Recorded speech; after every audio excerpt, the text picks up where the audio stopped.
जिसके तारतम्य में आदिवासी समन्वय भारत 2015 से लगातार देश के विभिन्न प्रांतों में अंतर्राष्ट्रीय आदिवासी अधिकार दिवस बहुत ही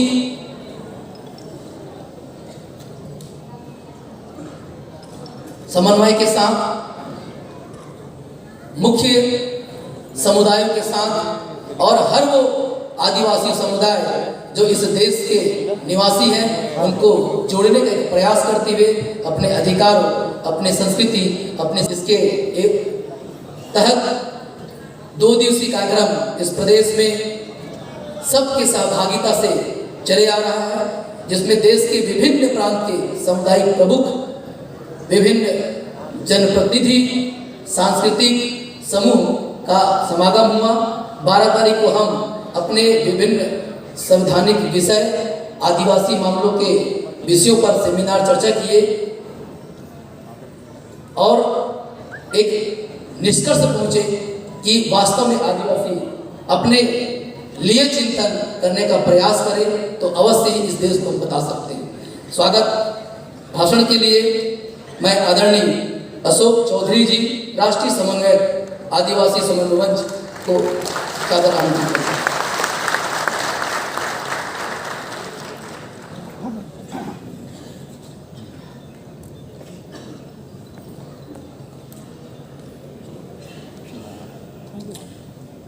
आदरणीय महामना राज्यपाल सुश्री अनुसुईया जी, पूर्व केंद्रीय मंत्री माननीय अरविंद नेताम जी, पूर्व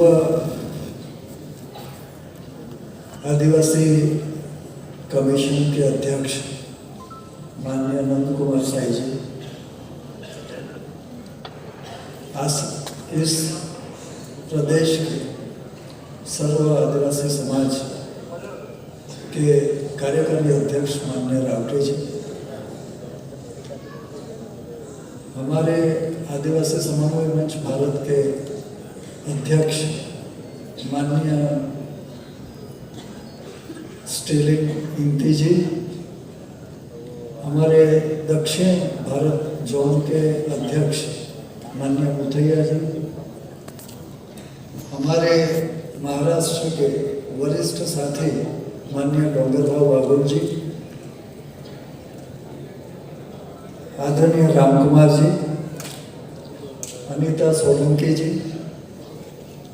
अन्य मंचस्थ महानुभाव, आप सब भाइयों और बहनों, मैं पहले आदिवासी समन्वय मंच भारत की ओर से हमारे अध्यक्ष माननीय स्टेलिन इंती जी, महामहिम राज्यपाल महोदया का स्वागत करेंगे, उनको मैं निमंत्रित करता हूँ।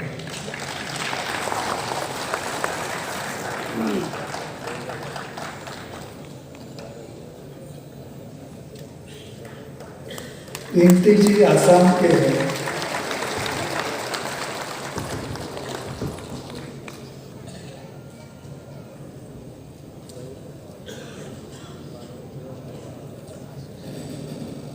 आप सब जानते हैं कि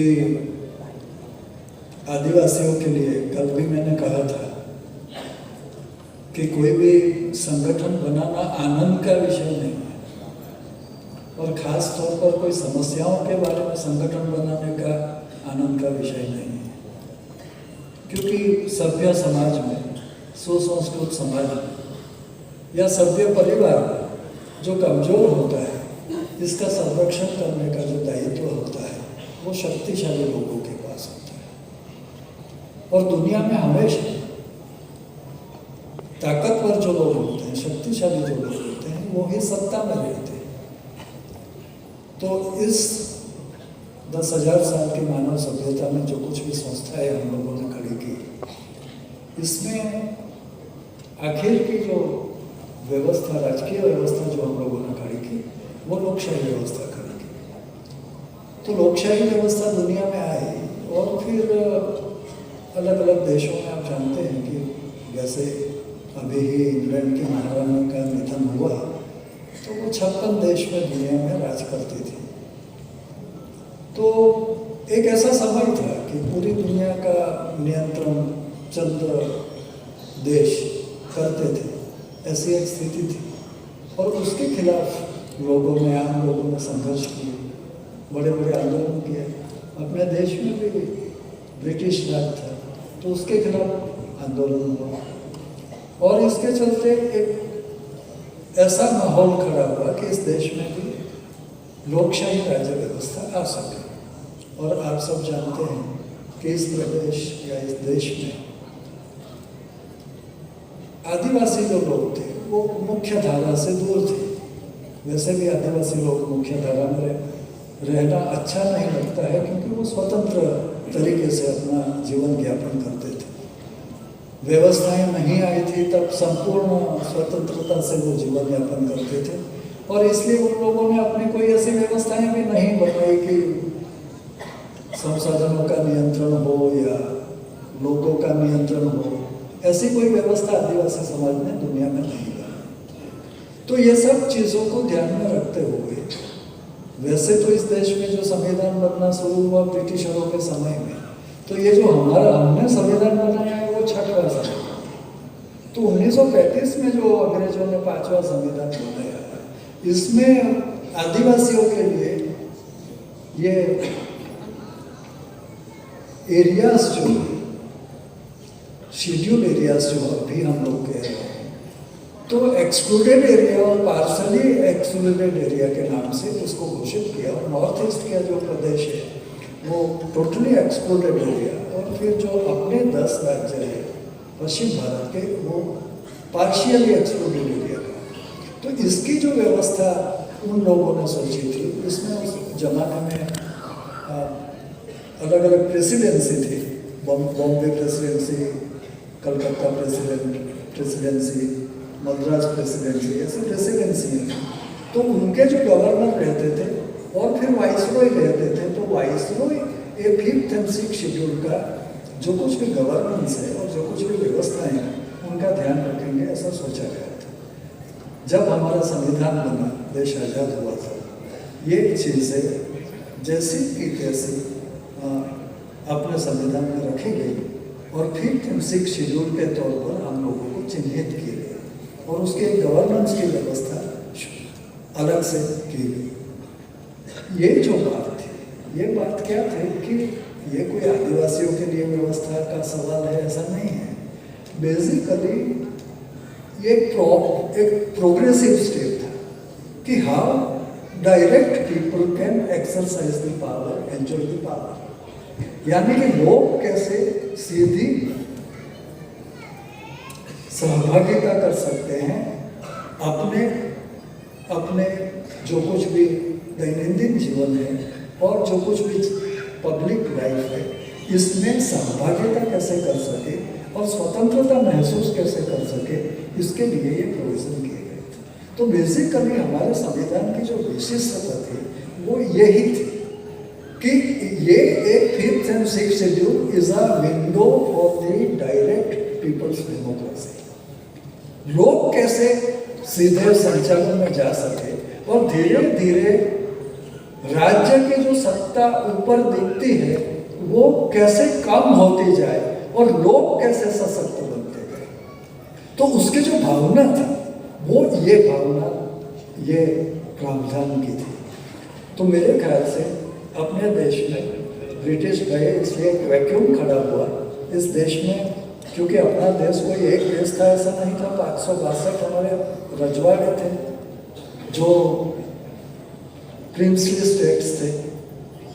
तो ये सब तो देश तो बनाना था, तो it was the challenge of the national building. एक राष्ट्र के तरह हम लोगों को उभरने की एक चुनौती थी हमारे सामने। इसलिए कई चीज़ें ऐसी रही कि राज्य खुद कमजोर था, तो फिर राज्य कैसे थोड़ा शक्तिशाली बने, इसके लिए राज्य ने कोशिश किया। और इसके चलते लोगों को जो सशस्त्र बनाने की बात थी, ये बात थोड़ी पीछे हट गई। और 5वीं और 6वीं अनुसूची में, 6वीं अनुसूची का तो थोड़ा बहुत नॉर्थ ईस्ट में अमल हुआ, और जो स्टेलिन जी आए हैं, वो कार्बी आंगलोंग जो डिस्ट्रिक्ट काउंसिल हुआ वो हिंदुस्तान की पहली डिस्ट्रिक्ट काउंसिल 1952 में बनाई गई।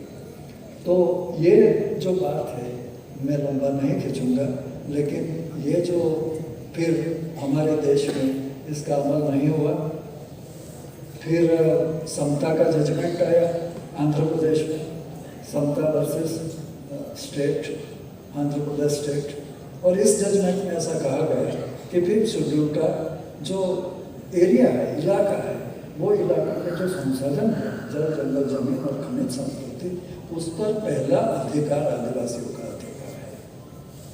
ये सुप्रीम कोर्ट ने मान्य किया। इसलिए फिर और सुप्रीम कोर्ट ने यह भी निर्देश दिया कि देश के पंत प्रधान ने उनको इनिशिएटिव लेके आदिवासियों के साथ बैठना चाहिए, उनके साथ बातचीत करना चाहिए और एक नए सिरे से ये व्यवस्थाएं कैसे बनाई जाए और ये जो संसाधन है उसका कैसे संचालन किया जाए, इसके बारे में बातचीत होनी चाहिए। हम सबका दुर्भाग्य है कि ऐसा नहीं हो सका और बुरिया समिति के नाम से इस देश में एक कमेटी बनी जिन्होंने पैसा बनाने का कोशिश किया और 1996 में पहला केंद्रीय पैसा बना। इसके जो नियम बनने थे वो नियम नहीं बने, 25 साल तक नहीं बने। तो आप जानते हैं कि महामहिमा हमारे जो है उनके वो हमारे साथ काफ़ी समय से जुड़े हुए हैं। तो गत साल महामहिमा ने हमारी जो ये भावना है उसको राष्ट्रपति और पंत प्रधान जी के सामने रखा और फिर हमारे जो मिनिस्टर फॉर ट्राइबल अफेयर्स है उन्होंने परिपत्र निकाला सब राज्यों को कि पैसा के नियम बने और इसके तहत हमारे छत्तीसगढ़ में भी नियम बनाने का शुरू हुआ।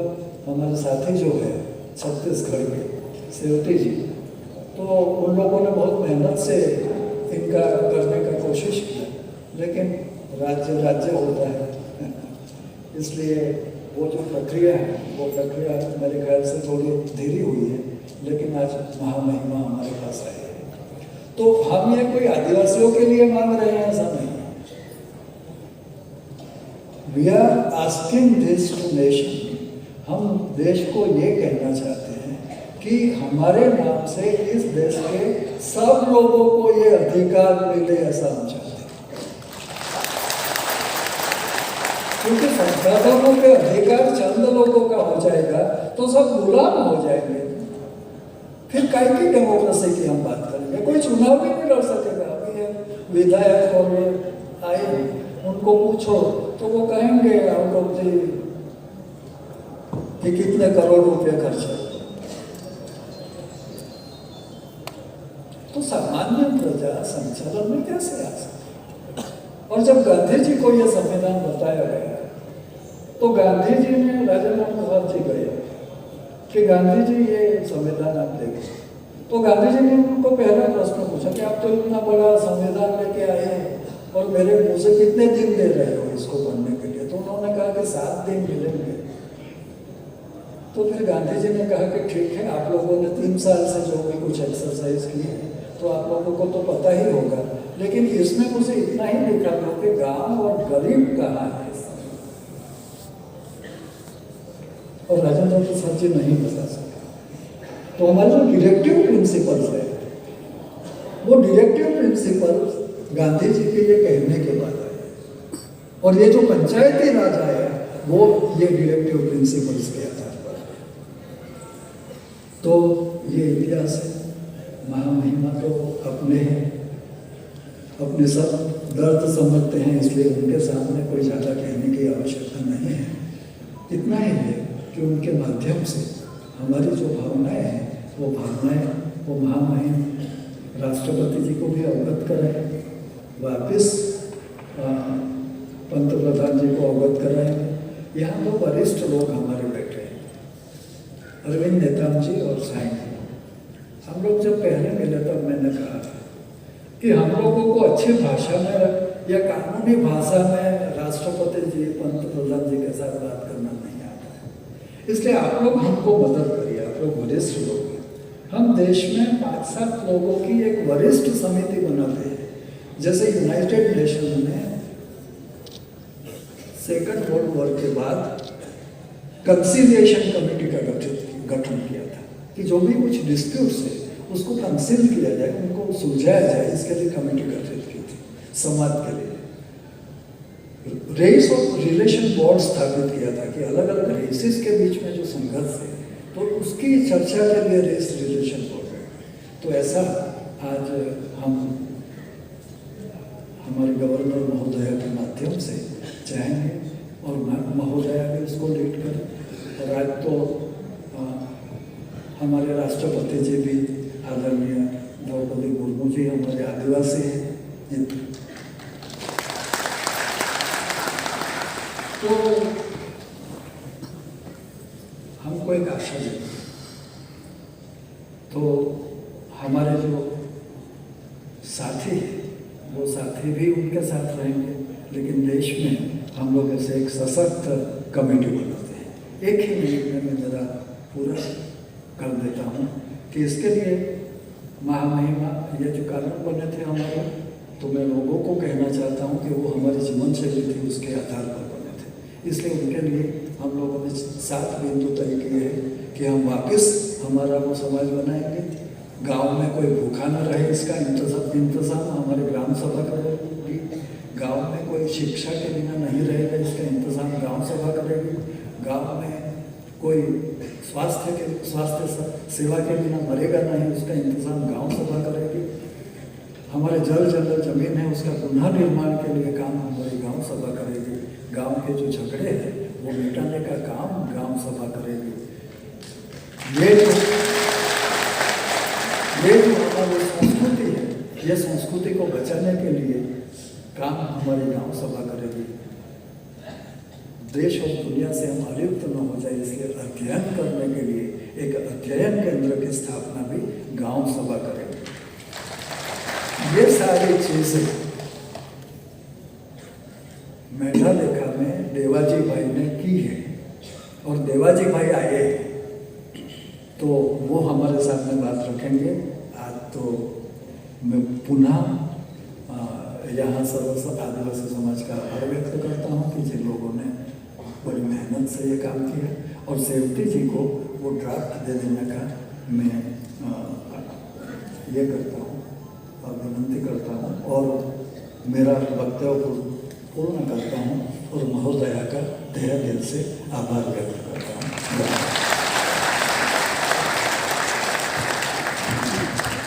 बहुत बहुत धन्यवाद आदरणीय अशोक चौधरी जी। आपने बहुत संक्षेप में आदिवासियों के अस्तित्व, अपने उनकी कार्यशैली और